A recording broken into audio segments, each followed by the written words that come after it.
आज जयशंकर प्रसाद के बारे में पढ़ने जा रहे हैं। तो जयशंकर प्रसाद जी का जन्म हुआ था 1889 के अंदर, निधन सन 1936 के अंदर हुआ था। इनका जन्म स्थान काशी सुंगनी साहू परिवार में हुआ था। माता का नाम मुन्नी देवी था।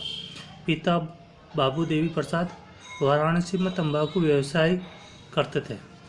गुरु, अब इनके गुरु दो थे। एक तो दीनबंधु ब्रह्मचारी जो प्राचीन संस्कृत ग्रंथों के अध्ययन के लिए शिक्षक थे।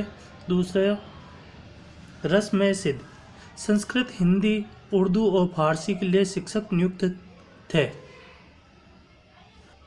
यदि हम इनका उपनामों की चर्चा करें तो झारखंडी प्रसाद को बचपन में पुकारा जाता था, वैसे ही खंडेराव प्रसाद को बचपन में ही पुकारा जाता था। कलादार इस नाम से ब्रज भाषा में काव्य रचना करते थे। इनके परिवार की गणना वाराणसी के समृद्ध परिवारों में होती थी। इनका परिवार शिव का उपासक था।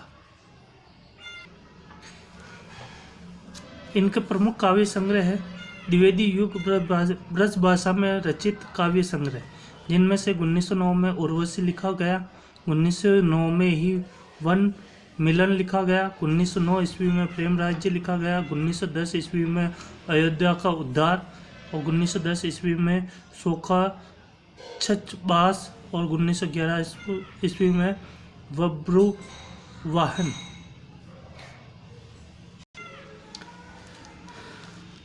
जयशंकर प्रसाद द्वारा द्विवेदी युगीन खड़ी बोली में जो रचित काव्य है, उनमें से 1913 ईस्वी में कानन कुसुम, जो कि खड़ी बोली कविताओं का प्रथम संग्रह है। 1913 ईस्वी में करुणालय है, जो गीत नाट्य है। 1913 ईस्वी में प्रेम पथिक, जो ब्रज भाषा में लिखा गया था, चौथा है ये इनका। 1914 ईस्वी में महाराणा का महत्व। यदि इनकी छायावादी काव्य रचनाओं की बात करें तो 1918 ईस्वी में झरना लिखी गई, जिनमें 25 कविताएं बाद में 55 यानी बढ़कर 55 हो गई थी। 1925 ईस्वी में आंसू लिखा गया था, प्रथम संस्करण है। द्वितीय संस्करण इसका 1933 ईस्वी में प्रकाशित हुआ था। 1933 ईस्वी में लहर, जो जिसमें 43 कविताएं हैं। 1935 ईस्वी में कामायनी है। प्रसाद जी के कहानी संग्रह, इनके कुल 69 कहानियों लिखी गई, जो 5 संग्रहों में संकलित की गई है, जिसमें प्रथम है 1912 ईस्वी में छाया, 1926 ईस्वी में प्रतिध्वनि, 1929 ईस्वी में आकाशदीप, 1931 ईस्वी में आंधी और 1936 ईस्वी में इंद्रजाल। यदि इनकी प्रमुख कहानियों की बात करें तो इनमें है पुरस्कार है, ममता है, देवव्रत है, बेड़ी है, सालवती है और गुंडा है।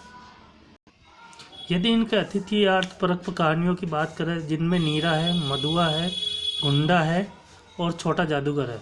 उपन्यास की बात करें तो इनमें है कंकाल, तितली और ये इरावती, जो अपूर्ण है।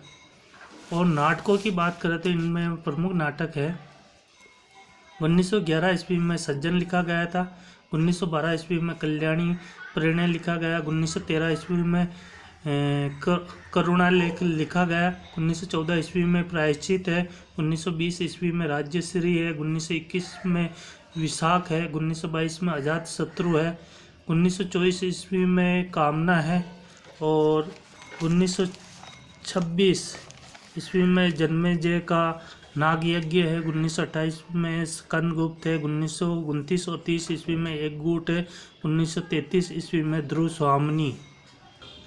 यदि हम जयशंकर प्रसाद द्वारा लिखित निबंधों की बात करें, जिसमें साहित्यिक निबंध है, प्राकृतिक सौंदर्य, भक्ति है, हिंदी साहित्य सम्मेलन है, सरोज है, हिंदी कविता का विकास है। ऐतिहासिक नाटकों की बात करें, जिसमें सम्राट चंद्रगुप्त मौर्य है, मौर्य का राज्य परिवर्तन है, आर्यवर्त का प्रथम सम्राट है, दशराज युद्ध है।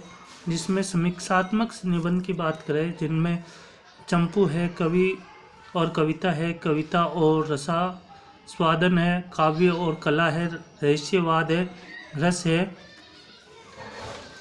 और एक मिनट, नाटकों में रस का प्रयोग है, नाटकों का प्रारंभ है और रंगमंच है।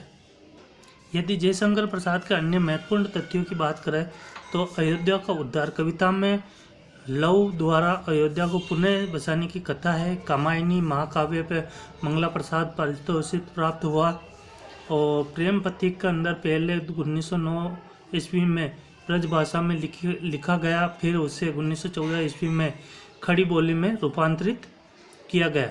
जयशंकर प्रसाद नाटक पुस्तक के रचयिता है नंद दुलारे वाजपेयी, यानी इनके नाम से ही एक पुस्तक भी लिखी गई है। प्रसाद को दार्शनिक कवि कहा जाता है। कामायनी शतपथ ब्राह्मण के 8वें अध्याय से ली गई है। कामायनी एक भाव प्रधान महाकाव्य है। कामायनी में प्रत्यभिज्ञान दर्शन की पुष्टि हुई है। कामायनी में प्रतीक योजना है, जिनमें मनु है मन का, श्रद्धा है हृदय का, ईडा है बुद्धि का, मानव और कुमार जो ये मानव है जो मानव का है। कामायनी का प्रमुख उद्देश्य आनंदवाद की स्थापना रहा है। कामायनी में 15 सर्ग है। चिंता, जिसमें प्रथम सर्ग है चिंता है, अंतिम सर्ग है आनंद। चिंता, आशा, श्रद्धा, काम, वासना, लज्जा, कर्म, ईर्ष्या, ईडा, स्वप्न, संघर्ष, निर्वेद, दर्शन, रहस्य और आनंद। जयशंकर प्रसाद द्वारा रचित झरना 1918 को छायावाद की प्रथम रचना माना जाता है। झरना को छायावाद की प्रथम प्रयोगशाला कहा जाता है। आंसू को हिंदी का मेघदूत कहा जाता है, जो इनकी रचना है। प्रसाद व कृत उर्वशी एक चंपू काव्य है। तो दोस्तों, आपको ये वीडियो कैसा लगा है कमेंट करके ज़रूर बताओ और चैनल को सब्सक्राइब करना नहीं भूलें और बेल आइकन को प्रेस कर दें, जिससे आपको ऐसी जानकारी आपको मिलती रहेगी। धन्यवाद।